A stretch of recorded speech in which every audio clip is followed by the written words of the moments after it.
Buenas tardes con todos. Bienvenidos a la telecapacitación de Jueves Científicos de hoy, 27 de octubre.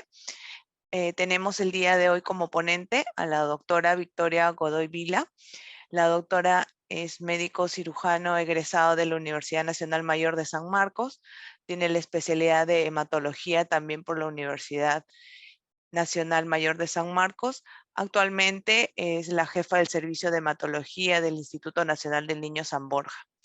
El tema que hoy nos va a brindar es linfoma de Hodgkin en pediatría. Para todos los asistentes, le hago recordar que el registro de la asistencia del día de hoy lo van a encontrar en el chat de esta ventana. Iniciamos la telecapacitación. Muy buenas tardes, doctora Victoria. Buenas tardes con todos. Agradezco a la unidad de docencia por la invitación y poder difundir a todos ustedes, los residentes de las diferentes especialidades, un tema tan común para nosotros como es el linfoma de Hodgkin en pediatría. Bueno, el linfoma de Hodgkin es una de las neoplasias linfoproliferativas de fenotipo B, que es una de las neoplasias potencialmente más curables. En este instituto nosotros manejamos nuestra cartera de servicios, fundamentalmente es manejo de leucemias agudas y linfomas. Pero en proporción podemos decir que manejamos un 90% de leucemias agudas y solo un 10% de linfomas. Y dentro de los linfomas, en los niños el más frecuente es el linfoma de Hodgkin. Nosotros tenemos, y más adelante lo voy a presentar, cuál es nuestra casuística en estos años, desde el año 2015, la cantidad de pacientes que se han presentado en estos sucesivos años que se han ido incrementando de manera paulatina. El linfoma de Hodgkin se caracteriza por un aumento del tamaño de los ganglios de cualquier localización, incluso de otras estructuras linfoides, como por ejemplo las amígdalas, la válvula ileocecal, las placas de Peyer, la orofaringe, incluso existen linfomas primarios óseos, la piel, el vaso, el timo, la médula ósea. En el caso del linfoma de Hodgkin no es tan frecuente la infiltración de la médula ósea, pero puede registrarse en un pequeño número de pacientes. Y está asociado al desarrollo de una anemia progresiva, que en la mayoría de casos es multifactorial. Esta es una de las neoplasias más frecuentes en adultos jóvenes, en niños también.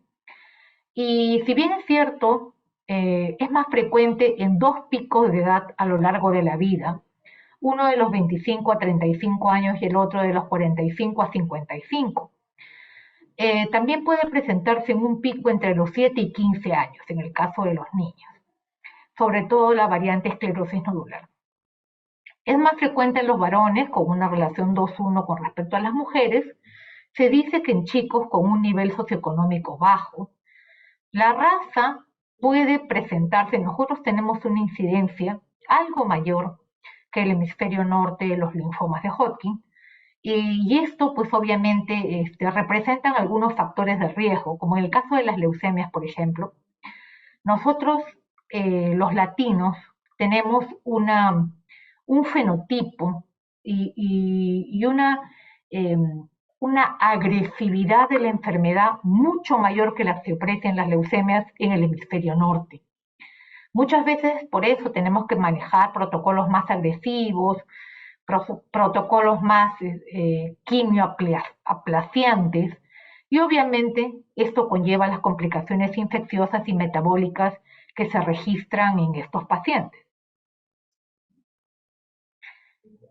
A medida que ha pasado el tiempo, gracias a Dios y al avance de la ciencia, las altas tasas de mortalidad que por las estrategias terapéuticas que se manejaban inicialmente, que eran escasas, en algunos casos solamente cobaltoterapia, luego se mejoró bastante la calidad de la radioterapia, introduciendo el acelerador lineal, pero con la combinación de varias estrategias terapéuticas que incluían radioterapia, quimioterapia y últimamente inmunoterapia, la mortalidad ha bajado marcadamente. En el caso de los niños nosotros tenemos, y de los adultos también, nosotros tenemos dos tipos de linfomas, ¿no? Los linfomas de Hodgkin, motivo que versa esta presentación, pero también están los linfomas no Hodgkin, que son menos frecuentes en niños, pero que también pueden presentarse sobre todo la variante Burkitt, que nosotros hemos tenido y seguimos manejando felizmente con éxito en este instituto. En el caso de los linfomas de Hodgkin, la histología está caracterizada por la presencia de las famosas células de Rett-Steinberg, que no es que sean lo característico o en otras palabras lo más abundante de la celularidad en el ganglio, pero sí es lo más patognomónico. Cuando uno ve células de Rett-Steinberg, generalmente el diagnóstico del linfoma de Hodgkin es un 100% seguro. En otras palabras, las células de Rett-Steinberg no se presentan en otras patologías. Asociada a estas células de Rett-Steinberg se pueden observar células mononucleadas de Hodgkin, como lo vamos a ver más adelante. Estas células tienen un carácter clonal. ¿Qué significa eso? Cuando nosotros vemos un proteinograma electroforético, por ejemplo, nosotros podemos ver las diferentes inmunoglobulinas y los picos, varios picos. En cáncer, habitualmente no existen varios tipos en lo que corresponde a las diferentes inmunoglobulinas o los diferentes tipos de linfocitos B. Generalmente es un solo pico y este pico es tumoral. Entonces, a eso me refiero cuando digo que las células son de carácter clonal y en su mayoría de casos derivan de la línea linfocitaria B. ¿Qué significa esto? Nosotros tenemos dos líneas linfocitarias, que puede ser B o puede ser T. En el caso de los linfomas de Hodgkin, en su mayoría, casi 100%, son de fenotipo B. Estas células representan solo una pequeña proporción de la masa tumoral, en donde predominan linfocitos maduros reactivos, células plasmáticas y eosinófilos. En otras palabras, cuando vean las fotografías van a darse cuenta usted que no es que todo el ganglio esté poblado de células de Rett-Steinberg o todo el ganglio esté poblado de células mononucleadas que se aprecian en el linfoma de Hodgkin, sino que es un enmarañado y está todo mezclado, con linfocitos maduros reactivos, con células plasmáticas e incluso con eosinófilos. Pero reitero que si uno encuentra la célula de Rett-Steinberg, el diagnóstico de Hodgkin está hecho. Estas células de Rett-Steinberg, ustedes saben que ahora ha avanzado tanto la ciencia que muchas veces los hematólogos, por ejemplo, de hace unos 30 o 40 años atrás, la tenían mucho más difícil que nosotros, porque ellos todo lo veían al ojo y tenían, así como los anatomopatólogos también. Describían los diferentes tipos de células, los linfocitos, los monocitos, la célula de Rett-Steinberg, todo era por Wright. Entonces, verdaderamente en algunos casos, pues, se confundían, porque a veces las células no son tan características. Pero desde los últimos 15 años, ya la inmunohistoquímica y la citometría de flujo ha venido a complementar muy bien el diagnóstico y también el seguimiento de los pacientes, así como su pronóstico. Estas células de Rett-Steinberg tienen habitualmente en la inmunohistoquímica, uno pinta diferentes antígenos de superficie de la célula tumoral. En este caso, esa tinción es característica o lo que más se aprecia en las células de Rett-Steinberg es un marcador CD15 positivo y CD30 en un porcentaje de pacientes. No hacen otra cosa que expresar que pues justamente esas células son células de fenotipo B, que han perdido la capacidad de síntesis de inmunoglobulinas y que pierden incluso la presencia de algunos marcadores B. Se llama así porque obviamente fueron identificadas y los que descubrieron estas células pues fue el señor Mendenhall de USA y Steinberg de Alemania. Estas son las células de Rett-Steinberg que ustedes pueden mirar aquí en estas fotitos. Son células grandes, para empezar, de gran núcleo pálido que contienen varios gránulos en su interior y estas células es, como ustedes pueden ver, lo habitual en un ganglio es que uno vea células pequeñas, linfocitos, células con un núcleo y con características basófilas, en otras palabras, azules. Puede encontrar por ahí una que otra célula que acá no se aprecia claramente, eosinófilos, que tienen un citoplasma de color, más bien no tiende a ser de un color azul, sino de, por hablar en un lenguaje muy sencillo, sino de un citoplasma rosado. Entonces, pero en el caso de los patólogos pueden reconocer y cuando ya ven estas células y completan con la inmunohistoquímica, dicen efectivamente se trata de un linfoma de Hodgkin.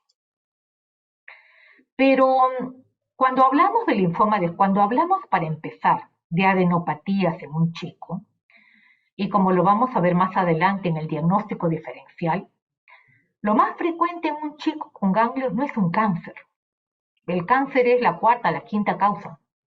Generalmente lo más frecuente de adenopatías incrementadas en tamaño, aunque la morfología es diferente y las características del ganglio también son diferentes, por el hecho que el ganglio de un linfoma o de una leucemia es un poquito más duro y generalmente no duele, pero pueden haber ganglios en todas partes. Muchas veces hay chicos muy adelgazados por múltiples circunstancias, a veces hay chicos que no quieren ni comer y se adelgazan por eso, y que vienen con ganglios que son evidentes, ¿no? Ganglios que a veces no son pequeñitos, no son que tengan un medio centímetro, un centímetro, sino hay ganglios grandes.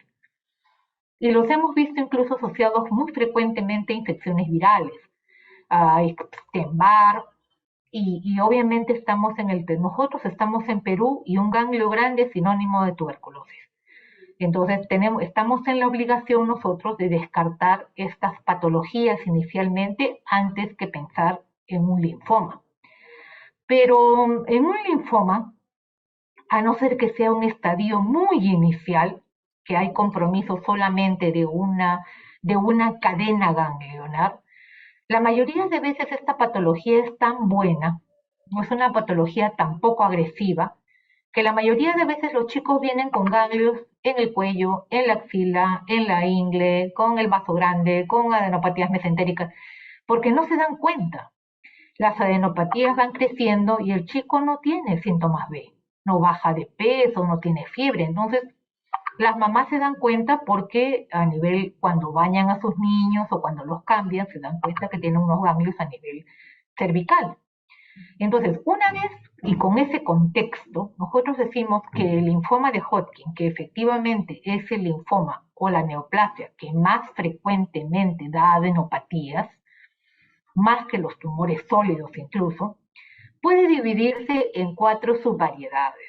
La variedad de esclerosis nodular, la variante de celularidad mixta, la de depresión linfocitaria y aquella rica en linfocitos. Cada una de estas variantes, por ejemplo la esclerosis nodular, es la más frecuente de las 4 variantes. Tiene un patrón determinado desde el punto de vista de los estudios, las biopsias, las características de las células y la distribución de las diferentes células dentro del ganglio o dentro de los folículos. Pueden apreciarse en este tipo de linfoma bandas de fibrosis, cápsula adelgazada, las células de Rey-Steenberg lacunares.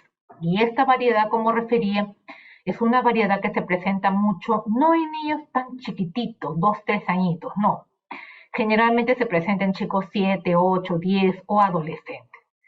Y el compromiso generalmente es de mediastino y también supradiafragmático. En el caso de la celularidad mixta, que ustedes pueden ver acá estas células como si fueran 2 ojitos, es la segunda en frecuencia, en un 15 a 30% de casos puede registrarse, y acá el infiltrado, más bien las células de Rey-Steenberg son un poco más largas, tienen un núcleo doble, entonces uno puede identificar, los anatomopatólogos pueden diferenciar esto solamente con el RAI. Los pacientes generalmente, como les mencionaba antes, vienen en estadios avanzados porque los padres no se dan cuenta. Los chicos van al colegio, comen normal, hacen su vida normal y de repente vemos que debuta con una fiebrecita que no se va y ahí los padres empiezan a sospechar que algo puede estar pasando, ¿no? Y generalmente esta variedad está asociada en un 100% al virus de la Epstein-Barr. En el caso de la variante de depresión linfocitaria, es una variante muy rara. El infiltrado, más bien, ustedes pueden ver acá, es más difuso, más amorfo, se encuentran muchas células, muchos linfocitos aberrantes, ¿no? Las células de Redi-Steinberg son bizarras, sarcomatosas, tienen una estructura diferente. Está asociada a pacientes de edad avanzada, esto no es muy frecuente en niños, felizmente, y también a pacientes con VIH. Y también suele presentarse en pacientes con estadios avanzados de la enfermedad. La variante rica en linfocitos tiene una incidencia o un porcentaje de presentación de 5% de todos los casos de los linfomas, y las células de Redi-Steinberg están dentro de un infiltrado linfocítico, requieren comprobación con inmunohistoquímica, algunos pueden tener un patrón nodular, pero ustedes se dan cuenta aquí, habitualmente el ganglio tiene una distribución, cada folículo tiene una estructura perfectamente definida. Acá no existen folículos, todo el ganglio está infiltrado. La presentación y sobrevida son similares a los de la variante de celularidad mixta, ¿no? Ahora, se ha descrito una quinta variante que tiene que ver, que se refiere a una predominantemente linfocítica como la anterior, pero de tipo nodular. La otra no era de tipo nodular. En donde, bueno, hay algunas células que son más específicas de esta variante, que se describen como células en palomita de maíz con un fondo inflamatorio. Y como ustedes pueden darse cuenta, en hematología en general, nosotros, además de la clínica, es una gran ventaja para nosotros los hematólogos que podamos sospechar la enfermedad, corroborar por el examen físico y diagnosticar y estar completamente seguros porque hacemos médula, hacemos ganglio y hacemos las tinciones por citometría o por inmunohistoquímica que nos permiten confirmar el diagnóstico. Entonces es una especialidad que de alguna manera desde la sospecha va a la confirmación y al tratamiento, porque una vez que confirmamos, inmediatamente tenemos que ir a tratar al paciente. No quiero dejar de mencionar estos marcadores que son importantes porque deben haber residentes de cirugía de cabeza y cuello, deben haber residentes de anestesiología, residentes de varias especialidades. Y ahora la medicina, como les digo, se basa fundamentalmente en una medicina molecular. Esto todavía son marcadores de inmunohistoquímica que gracias a Dios a nosotros nos sirven muchísimo y de los que disponemos aquí en el instituto. Porque todo lo que tiene que ver con cáncer en este instituto, el presupuesto es manejado por el presupuesto del PPR Cáncer. Y lo que hemos tratado de innovar nosotros es mejorar la calidad del diagnóstico a través de incrementar la cantidad de los marcadores de inmunohistoquímica, los antígenos y los marcadores por citometría de flujo. Ahora ya hacemos en el instituto, cosa que antes no se hacía, citometría de flujo para linfomas, que esa es una innovación que estamos haciendo desde el año pasado.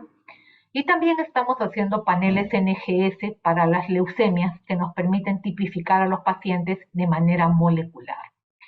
Pero regresando al punto de los linfomas, debemos recordar siempre que un linfoma es CD15 positivo fuertemente, un 85%, y se dice fuerte cuando tiene más de un 70%, CD30 en un 100% y puede tener expresiones variables de otros antígenos de superficie, como el CD20, CD79A, pero generalmente es CD45 negativo y el CD45 no hace otra cosa que expresar células inmaduras. Ustedes pueden ver que además del RIGHT, es importante hacer los marcadores de inmunohistoquímica que nos pintan a nosotros las células en su membrana. Esto es CD30 positivo, pero además de ver la morfología y decir esto es 30, esto es 15, esto es 3, esto es 4, también tenemos un marcador que nos habla de agresividad de la enfermedad. El KI67 nos permite saber a nosotros qué tan agresiva es una enfermedad. Y el KI67 no se expresa con positivo y negativo. El KI67 puede ser 100% como puede ser 10%. El KI67 no hace otra cosa que expresar lo activa que es la neoplasia y lo rápido que crece. Entonces, cuando nosotros decimos KI67 en 100%, significa que esa leucemia o que ese linfoma, perdón, es sumamente agresivo y tenemos que apurarnos para tratarlo. Pero además, no debemos olvidar que además del CD30 también es el CD15, que fue un rol muy importante en el linfoma de Hodgkin. Y pueden haber algunos otros marcadores como el CD3, por ejemplo. Pero lo característico y lo habitual de un linfoma de Hodgkin es CD30 positivo y CD15 positivo. Eso es lo característico. Pueden haber otros patrones que son inusuales, ¿no? O otros patrones que son aberrantes, pero lo más importante es que sepan que es CD30 y CD15 positivo. Por eso los algoritmos contemplan justamente estas proteínas de superficie o estos antígenos de superficie. Y cuando nosotros estamos en el diagnóstico y encontramos en la inmunohistoquímica tejido fuertemente CD30, lo que hacemos inmediatamente es hacer CD15 y luego hacemos algunos otros marcadores como PAC5, por ejemplo, que también es positivo, y con eso decimos que se trata de un linfoma Hodgkin clásico.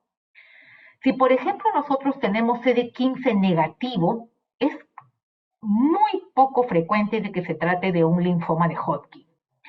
Pero si combinamos esto con CD3 positivo, decimos que estamos frente a un linfoma T periférico, que se trata diferente. Si combinamos esto a un CD20 positivo, decimos que estamos frente a un linfoma difuso de células grandes B, cuyo protocolo es diferente. O podemos decir, se asocia ese CD15 negativo a un CD3 positivo, decimos que estamos frente a un linfoma anaplásico, cuyo tratamiento es diferente.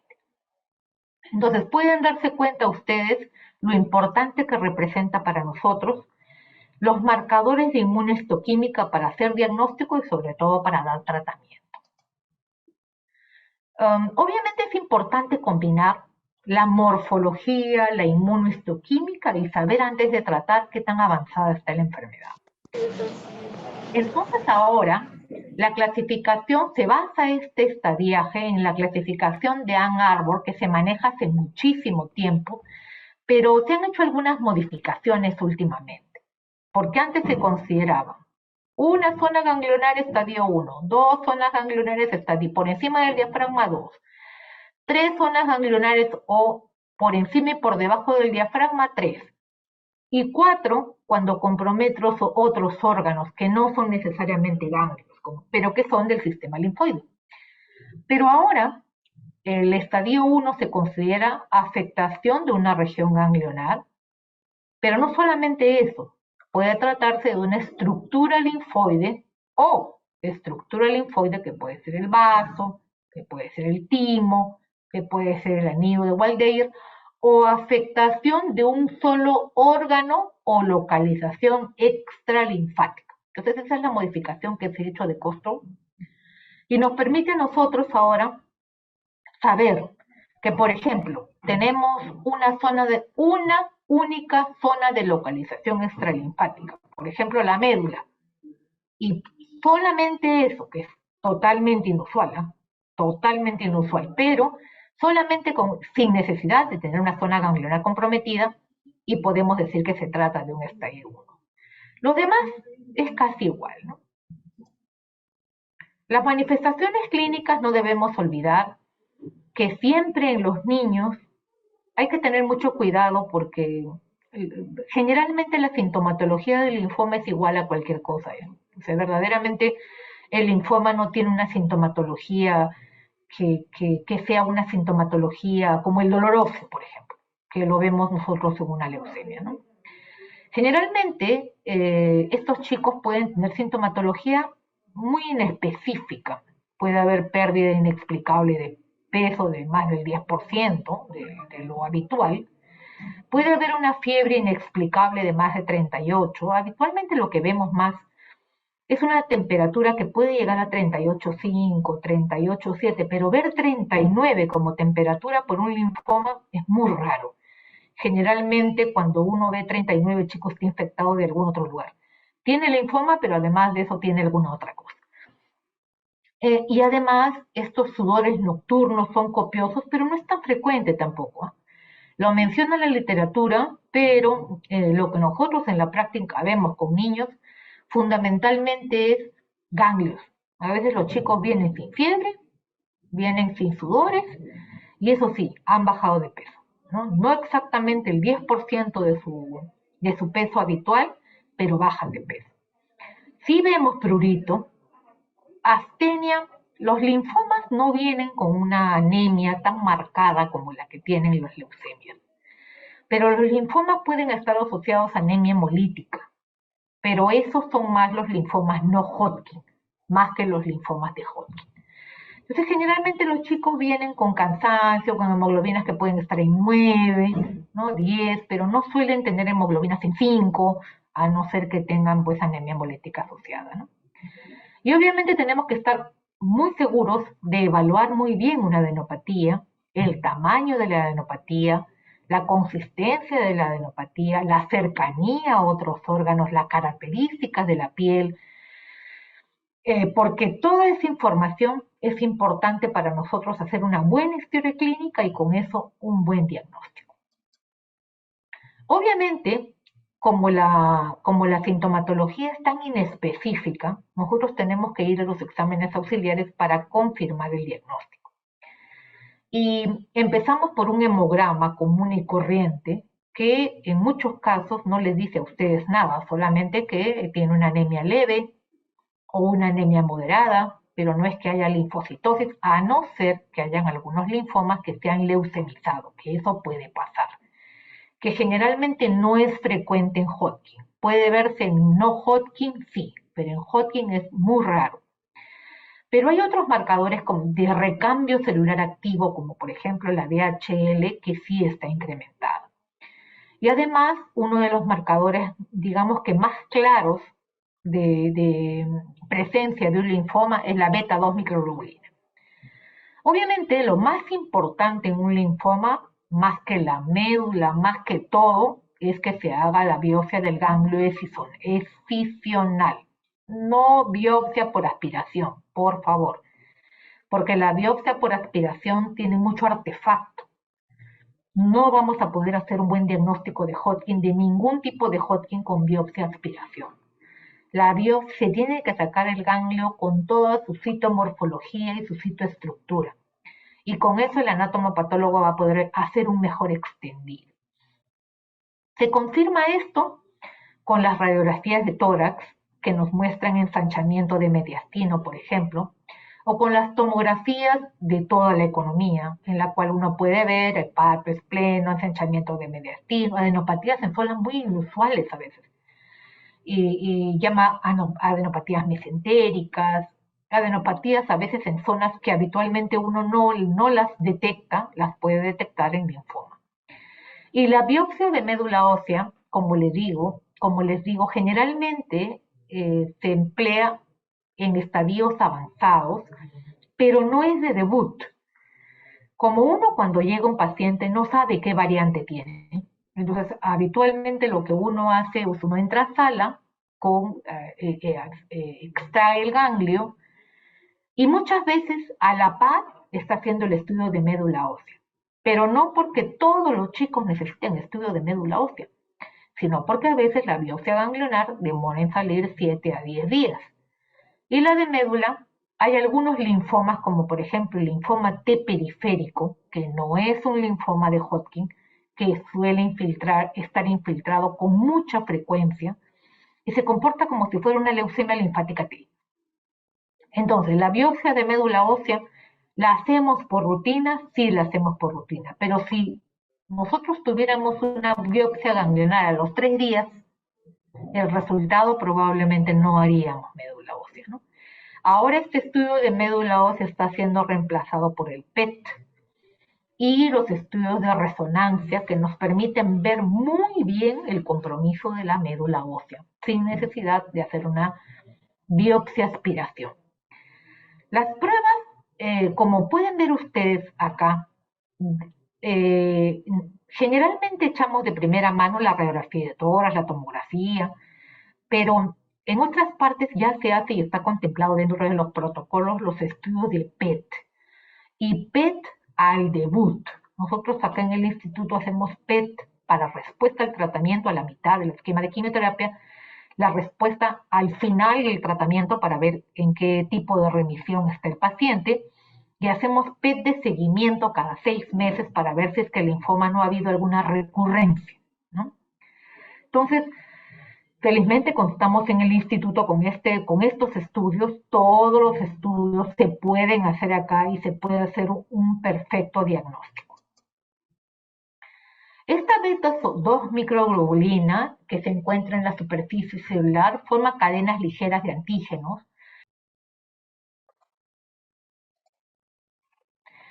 Está directamente relacionada a la sobrevida de los pacientes. Cuando nosotros tenemos un incremento marcado de la beta 2 microglobulina, y me refiero a eso cuando está en más de 2.5, generalmente ese paciente es muy, pero muy factible de que tenga un linfoma, aunque también, que no se presente en niños, es un muy buen marcador para pacientes con mieloma múltiple, que es una patología de viejo, ¿no?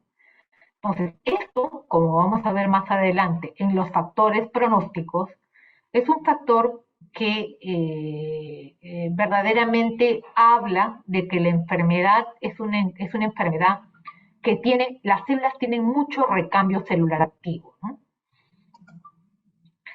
Pero recuerden que estamos en el Perú y adenopatía dura, no dolorosa, es TBC hasta que no se demuestre lo contrario.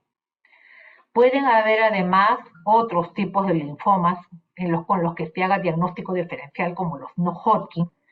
Pueden haber enfermedades raras, como las enfermedades por arañazo de gato, que también lo hemos visto aquí en el instituto y que muchas veces nos ha falseado el diagnóstico.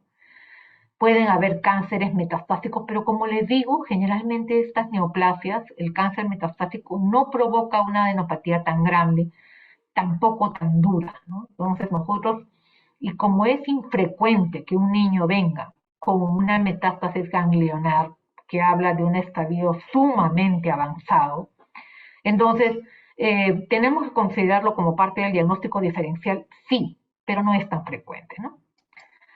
Además, hay que tener algunas consideraciones antes de tratar.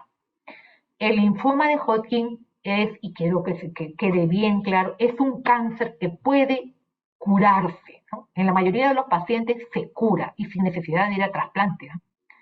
Por esta razón, nosotros tenemos que vigilar a los pacientes. Generalmente el tratamiento de un linfoma, a diferencia del de una leucemia, que es 3 años, de una leucemia linfática, el tratamiento de un linfoma es 6 meses, 8 meses, 10 meses en la mayoría de los casos, porque nosotros acá, pues por la falta de camas, tenemos diferimiento y muchas veces los chicos que deberían recibir tratamiento al mes, reciben a los 2 meses.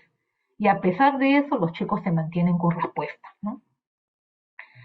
Puede decirse que el linfoma de Hodgkin no es el único cáncer que puede ser curado, pero es sin duda el primero en el que había una creciente tasa de curación y que se mantiene. Tanto así que los protocolos de tratamiento no han considerado, han mejorado muchísimo, han bajado la toxicidad, han mejorado la respuesta, pero no es que se haya innovado tanto como en otros linfomas por lo halagüeño del cuadro, ¿no? Pero obviamente todo esto depende de la etapa de la enfermedad en la que se diagnostique. Un estadio avanzado es más difícil de manejar que un estadio precoz. Los factores pronósticos, a las opciones terapéuticas que uno usa. En esta fotito ustedes pueden ver nuestra clínica de día. No necesariamente los chicos con cáncer significa que son chicos que están pálidos, postrados, echados, no. Estos niños que ustedes ven acá son niños que tienen leucemia. Son niños que vienen a recibir su quimioterapia ambulatoria, se van a su casa, vienen con la mamá, las enfermeras juegan con ellos también ahora, encima en cáncer, se ha mejorado muchísimo la calidad de vida de los niños. Y los niños pintan, los niños juegan, los niños hacen teatro, los niños, o sea, es una cosa que gracias a Dios ha mejorado muchísimo. Y como son niños, pues eh, ha mejorado muchísimo el apoyo emocional también a los padres. Y las criaturas cuando más pequeñas son, no se dan mucha cuenta de lo que pasa con ellos, ¿no? Y son sumamente colaboradores a diferencia de los adultos, ¿no? Si las licenciadas, los médicos los tratan con cariño, pues las criaturas vienen y ya esto se convierte en su casa, ¿no? Tanto hospitalización como manejo ambulatorio. Por lo tanto, en linfoma de Hodgkin, si el estadio es muy precoz, solamente le damos radioterapia de la zona descrita. Si la enfermedad es un estadio que va más allá, 2, 3, 4, combinamos la quimioterapia con la radioterapia. En algunos pacientes no se necesita radioterapia de consolidación y con la poliquimioterapia es suficiente. Son pocos los pacientes que no responden, pero hay algunos que, como tenemos nosotros aquí varios chicos, que no han respondido al tratamiento inicial y que están en programa de trasplante. Pero el programa de trasplante no es de trasplante de un donante hermano, sino es de él mismo. En otras palabras, de una modalidad de trasplante autólogo. ¿Qué significa? Nosotros extraemos médula del niño, la colectamos, que significa que la congelamos, le damos quimio y más adelante descongelamos esa médula y se la ponemos al darle un condicionamiento, que no es otra palabra que una quimioterapia alta, con lo que limpiamos la médula y esa médula nueva reemplaza la médula anterior, pero obviamente esto puede darse si el chico no tuvo compromiso de la médula ósea o no conserva el compromiso de médula ósea después de la quimioterapia. Entonces es importante saber, hemos tenido algunos chicos, tenemos que han ido a trasplante autólogo, tenemos 2 chicos, uno de ellos está en Piura, ya ni nos visita porque ha pasado más de 5 años desde que se diagnosticó, ya está mucho más grande, ¿no? Y tenemos algunos otros chicos porque ahora hemos tenido, por el problema también de falta de camas, hemos modificado el protocolo, es un protocolo de manejo más ambulatorio. Los chicos pueden venir de su casa y reciben cada 3 semanas, cada 2 semanas, de acuerdo al esquema, su quimioterapia, regresan a casa y todos los primeros 6 meses, salvo al diagnóstico, que uno tiene que ver que también toleran la quimioterapia y qué tanta toxicidad hacen por la quimioterapia, generalmente el manejo de estos chicos es ambulatorio. Y las licenciadas pues tienen 1000 estrategias, incluso dentro de ellos la realidad virtual, para que los chicos toleren mejor los procedimientos de la punción del catéter POR, de extracciones de muestras de sangre, entre otras cosas, ¿no? Por lo tanto, cuando estamos frente a un Hodgkin, nosotros decimos, ¿es avanzado o no es avanzado? Si el paciente tiene un estado que es un estado no avanzado, en otras palabras localizado, nosotros decimos, ah, qué bien, tiene factores de riesgo favorable o desfavorable, y en función a eso es que damos la cantidad de ciclos. Antes se utilizaba ABVD, ahora tenemos un protocolo diferente que es OEPA-COPDAT, pero utilizamos lo mismo, ¿no? La cantidad de ciclos es mayor cuando estamos frente a un estadio avanzado que cuando estamos generalmente en estadios localizados damos 2 a 4 ciclos, en los estadios avanzados damos de 6 a 8 ciclos. Pero los scores pronósticos, por ejemplo, los scores de la Escuela Europea Oncológica, describen que fundamentalmente los riesgos desfavorables radican en las masas, en el tamaño de la masa. A veces hay chicos que vienen con unas masas tan grandes que tienen riesgo de lisis tumoral, y lo hemos visto en linfoma, que no es frecuente, pero puede darse. Asimismo, no solamente la beta-2 microglobulina juega un rol como marcador tumoral en linfoma. Estudios recientes agregan además a la velocidad de sedimentación a la ferritina como marcadores importantes para el diagnóstico y el seguimiento de los pacientes. Pero hay que también, en función a estos scores, uno establece la supervivencia libre de enfermedad a 3 años o la supervivencia global. Generalmente la supervivencia global es muy parecida a la supervivencia libre de enfermedad en los chicos con linfoma de Hodgkin. Entonces, pero esto fundamentalmente se da en función a cuántos factores de pronóstico adversos tiene. Si la hemoglobina es menor de 10.5, si la albúmina es menor de 4, si tiene linfopenia con menos de 600 linfocitos, si los leucocitos tienen más de 15.000, son más de 15.000 en número, si es un estadio avanzado. Entonces, en función a eso se establece un score. Y con ese score, cuando uno tiene más de 5 factores, pues la sobrevida libre de enfermedad llega a 42% y la sobrevida global es 56%, pero aún así no resulta siendo sobrevidas tan bajas, ¿no? Nosotros tenemos aquí el instituto, y esta es una de las casi la penúltima lámina que les voy a mostrar. He tratado de hacer algo bastante esquemático, bastante digerible, para que ustedes se lleven conceptos claros. Así como en el instituto, como para todas las patologías, nosotros tenemos una guía de práctica clínica de diagnóstico y tratamiento del linfoma de Hodgkin en pediatría. Esta guía es su segunda versión. Tuvimos hace más o menos 4 años la primera versión y ahora hemos hecho una actualización de este linfoma, de esta guía, y ya contempla otros protocolos de tratamiento que, como les decía, son más ambulatorios, consolidados con radioterapia, con criterios de trasplante autólogo e incluso en algunos casos el trasplante que no nos ha pasado acá, pero que son descritos en la literatura. Hay algunos chicos que no responden tampoco al trasplante autólogo, recaen después del trasplante autólogo. Y ellos tienen que ir a trasplante halogénico si tuvieran un donante compatible. Es raro, no es frecuente, pero es bueno que lo sepan, ¿no? Y por último, esta es la casuística que hemos manejado nosotros en estos últimos años. En promedio teníamos 1 o 2 linfomas de Hodgkin por año, pero el año pasado hemos tenido 10 casos nuevos, cosa que es muy rara, ¿no? Porque ha sido, si bien es cierto, ha habido una época el año pasado, ustedes saben que en el Perú, en lo que es MINSA, verdaderamente quienes manejan cáncer pediátrico somos nosotros, es el INEM, es el IREN Sur, y paramos de contar, ¿no? En lo que corresponde a niños y a MINSA. Entonces, yo no sé, sinceramente no he encontrado un factor que me diga o que determine que hayan habido tantos casos de linfoma el año pasado.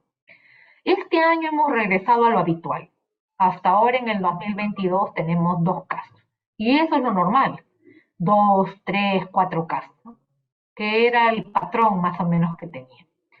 Pero de estos 10 chicos, 2 no respondieron a la quimioterapia. Entonces, cuando no responden a la quimioterapia, pasamos inmediatamente a una segunda línea de quimioterapia, que es un poco más agresiva que la primera. Le damos 2 cursos de quimioterapia. Si no tiene compromiso de la médula ósea, colectamos e inmediatamente después damos un condicionamiento y le infundimos la médula ósea, lo que se llama trasplante autólogo. Que generalmente este trasplante no es tan aplaciante, la neutropenia no dura tanto tiempo como la de un trasplante de donante hermano, pero igual genera un tiempo de inmunosupresión de más o menos entre 7 a 10 días. Pero al menos es una estrategia curativa. Como les digo, nosotros no hemos tenido necesidad de llegar a un trasplante de esta característica. Hemos hecho, sí, un solo trasplante autólogo porque un niño tuvo, y era un Hodgkin muy agresivo, Pero hemos tenido otros chicos que no han respondido y que, por ejemplo, han abandonado el tratamiento. Y uno se comunica con ellos por teléfono y los chicos están bien. O sea, para que ustedes se den cuenta lo crónico de esta patología. Entonces, a veces los padres no pueden venir, están en Cajamarca, en provincia, en algún lugar, y los traemos a veces cada 3, cada 4 meses y reciben su tratamiento y se vuelven a ir. Entonces, ustedes más o menos con eso se dan una idea de la agresividad de esta enfermedad, ¿no? Bueno, gracias. Estoy dispuesta a contestar vuestras preguntas, interrogantes, que de todas maneras yo creo que esta capacitación, yo celebro siempre que los residentes de todas las especialidades puedan de alguna manera tener este foro para poder aprender un poquito más de todas las patologías. A veces hematología es un poco una patología incomprendida, es una especialidad incomprendida porque es demasiado específica, ¿no? Entonces, al hablar de citometría, de inmuno, a veces uno dice, uno se tranquea ahí y verdaderamente no es, es medio complicado. Pero realmente es una especialidad que aquí en el instituto, fundamentalmente oncológica, porque nosotros manejamos acá insuficiencias medulares, la patología que tiene que es tributaria de trasplante, pero verdaderamente es muy halagüeña porque no hay mejor recompensa que haber visto a un chico pasar por etapas difíciles, 2, 3 años, y que luego solamente nos venga a visitar, ¿no? Muchas gracias. Muchas gracias, doctora Godoy. Bueno, tenemos aquí algunas preguntas. Nos dice, en los estudios de imágenes, ¿qué más esperaríamos encontrar aparte de las adenopatías y cómo se presentarían en dichos estudios de imágenes el compromiso extraganglionar? Lo más característico en los estudios de imágenes, sobre todo en la tomografía, es que se noten zonas de adenopatías en diferentes localizaciones, pero también hay algo interesante. A veces encontramos hasta nefromegalia. Es raro en los linfomas. Generalmente uno tiene esplenomegalia, uno puede tener hepatomegalia, uno puede tener adenopatías en la zona retroperitoneal, puede tener adenopatías en las zonas de las ilíacas, puede tener adenopatías en zonas completamente inusuales. Y además de eso, las características, el radiólogo puede decir, esta adenopatía tiene características de infiltrativo. O sea, no solamente ellos se quedan con el diagnóstico de que la adenopatía es una adenopatía localizada en una zona, por ejemplo, en el hilo esplénico, que es raro. Pero además de eso, la característica de la tinción y la densidad es diferente, porque sería fácil que los chicos vinieran con adenopatías abordables, pero muchas veces tenemos que ir a biopsia de mediastino, porque no logramos tener adenopatías que sean abordables. En algunos casos es tan difícil que solamente el vaso está comprometido, y ahí es más complicado todavía, porque tenemos que ir a biopsia esplénica, que es muy riesgoso, ¿no? Pero lo más característico es la presencia de adenopatías con características de un patrón infiltrativo con una densidad diferente y una densidad uniforme, ¿no? Una densidad que no tiene dos zonas de diferenciación.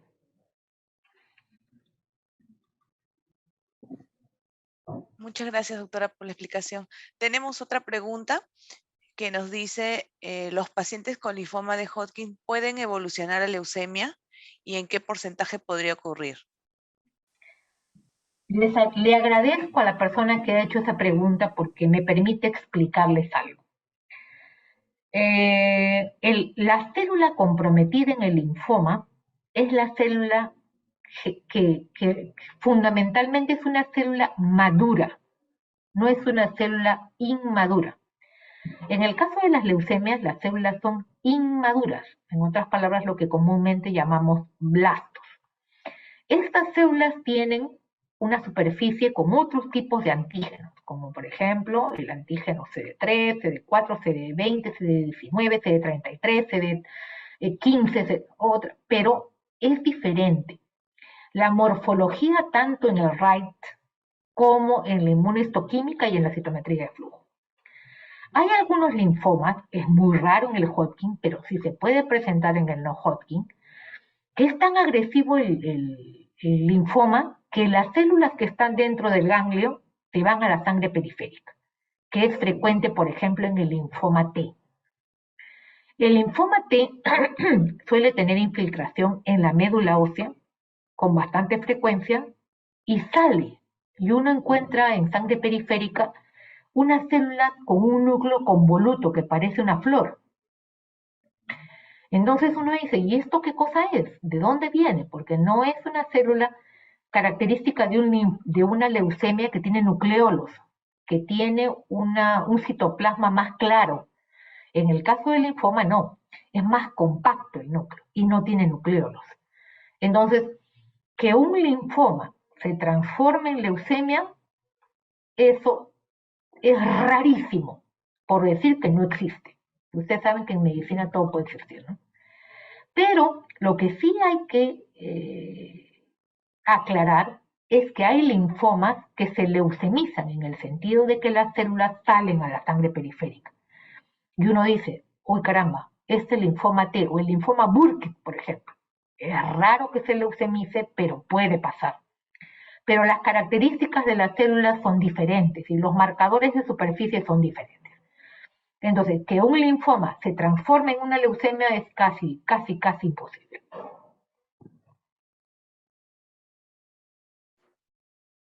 Muchas gracias, doctora.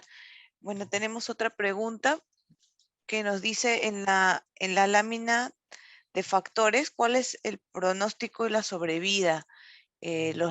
Dice los valores de laboratorio que mencionan son al momento del diagnóstico o al finalizar el tratamiento.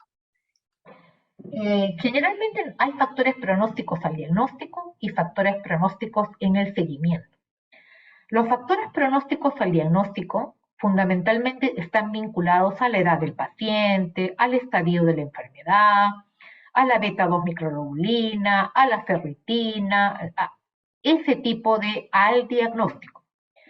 A medida que uno va dándole tratamiento al paciente, todo se va licuando, por hablar en un lenguaje muy sencillo. Las adenopatías, porque hay chicos que vienen con unas adenopatías que no les permite voltear el cuellito. Es tan grande la adenopatía que con el tratamiento va bajando poco a poco, pero al cuarto ciclo ya no tienen nada. Entonces, no hay forma de seguirlo con un estudio de tomografía, por ejemplo, no tiene sentido. Pero lo que sí hacemos nosotros es seguimos a través de los marcadores séricos. Entonces les hacemos el seguimiento con beta-2 microglobulina, con DHL, que la beta-2 es muchísimo más específica que un DHL que puede presentarse alta en una anemia megaloblástica o en una anemia hemolítica, ¿no? Y no necesariamente como parte del compromiso o la evolución de un linfoma. La ferritina y la velocidad de sedimentación es algo interesante que antes no se consideraba tanto, pero que ahora acompaña para el seguimiento también a los pacientes que han sido diagnosticados de linfoma. A medida que va pasando el tiempo, si por ejemplo el chico ya está en sexto curso o en octavo curso, ¿no? Que está terminando el tratamiento, los chicos son igual que cualquier otro niño. No tienen nada, suben de peso, tienen un hemograma perfecto, no se cansan, van al colegio, o sea, como cualquier otro chico. Pero cuando uno acaba el tratamiento, tiene que empezar a seguir al paciente de manera mensual. En el caso de las leucemias, por ejemplo, la recaída dentro de los primeros 6 meses es alta. Entonces, y los pacientes que recaen de manera precoz tienen un pronóstico muy oneroso. En el caso de los linfomas no pasa eso. O el paciente responde bien y se mantiene así, o el paciente no responde y tenemos que ir a una segunda línea y a empalmarlo con trasplante. Entonces, la manera de hacer seguimiento es, idealmente deberíamos hacer PET al diagnóstico, no lo hacemos por cuestiones económicas. Luego hacemos PET a la mitad del tratamiento, luego hacemos PET al finalizar el tratamiento. Una vez que es así, vemos clínica y laboratorialmente a los pacientes, los seguimos, los examinamos, los revisamos por todas partes, por delante, por detrás, pero los chicos se mantienen muy, muy bien. Entonces, si por ahora han habido algunos chicos incluso que han abandonado el seguimiento, que se han ido, los padres estaban en provincia y los chicos estaban también yendo al colegio y todo, y el niño ya no quería venir. Y no venían, y los teníamos después como en 3, 6 meses, y venían a sus controles y tan igual como cuando se fueron. Entonces, los papás obviamente siempre muy agradecidos porque un cáncer es un cáncer, así sea un cáncer halagüeño o no, siempre es un cáncer, ¿no? Pero los factores pronósticos, hay algunos que son modificables y hay otros que no, como la edad, por ejemplo. Si un chico tiene un linfoma siendo más chiquitito, es más agresivo que uno de un adolescente. Si un chico tiene un linfoma con depresión linfocitaria, el pronóstico es peor a si un chico tiene una esclerosis nodular, que es más quimiosensible. Si un chico tiene una beta 2 en 4, es peor si un chico que tenga una beta 2 microglobulina en 2.5.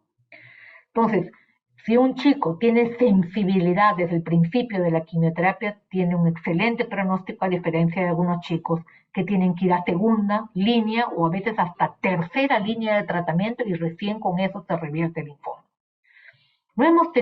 Solamente hemos tenido un caso de un chico con un linfoma de Hodgkin el año pasado, un niño peruano, que vino con una masa tan grande.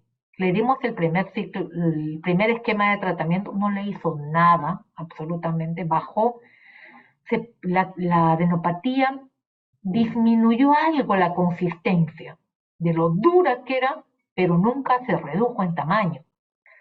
Le dimos una segunda línea, no respondió nada tampoco. Entonces verdaderamente ya sabíamos que esa criatura no iba a responder. Era un Hodgkin, una cosa muy rara. Y bueno, lamentablemente ya la madre, que era de Piura, no tenía recursos acá. Probablemente el chico haya fallecido, pero le estuvimos haciendo seguimiento más o menos por 4 meses y la criatura estaba bien allá. Obviamente los padres a veces minimizan las molestias porque ya están en su casa, están con sus seres queridos, ¿no? Ya es diferente la calidad de vida porque ven acá a sus chicos que les estamos pinchando constantemente para muestras de sangre, los llevamos a tomografías, les hacemos biopsias y los padres también consideran que a veces eso es un poco que los chicos tengan que estar sometidos a procedimientos un poco cruentos, ¿no? Pero hemos tenido ese único caso de Dairon, me acuerdo mucho, que probablemente ya esté en el cielo, ¿no? Era un niño de Piura.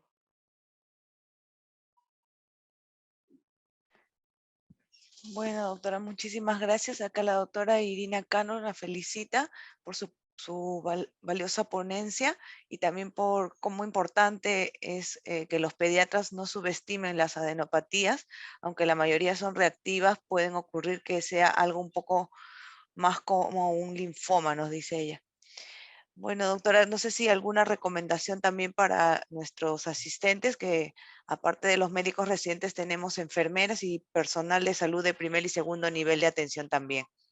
Ay, qué bueno, no lo sabía, pero en todo caso, lo que siempre les digo, y como bien dice Irina, no subestimemos las adenopatías, pero seamos buenos clínicos y aprendamos a examinar. Lo más importante, bueno, yo ya tengo más de 50 años, pero antes nuestros maestros nos decían, tus sentidos, estamos en el Perú, y tus sentidos siempre es el primer dintel con el que tú te chocas frente al paciente.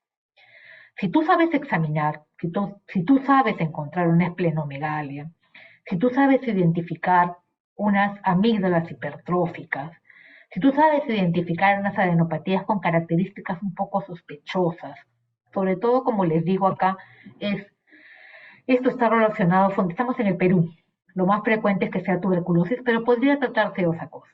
Así que no subestimemos y tratemos de hacer, además de una buena historia clínica, un buen examen físico, y si no cuentan en sus lugares de origen, en las CIPRES en donde trabajan, de todos los estudios diagnósticos, pues aquí estamos nosotros realmente complacidos de poder, para eso se ha hecho el presupuesto de cáncer, no solamente para ayudar a los niños con neoplasias del Instituto Nacional de Salud del Niño de San Borja, no, se ha hecho para los niños del Perú. Muchas gracias. Muchas gracias, doctora Victoria Godoy, por su participación como ponente el día de hoy. La Oficina de Docencia le agradece, además también por compartir su experiencia profesional con todos nosotros. Y también agradecemos a los participantes y los esperamos la próxima semana con otro jueves científico.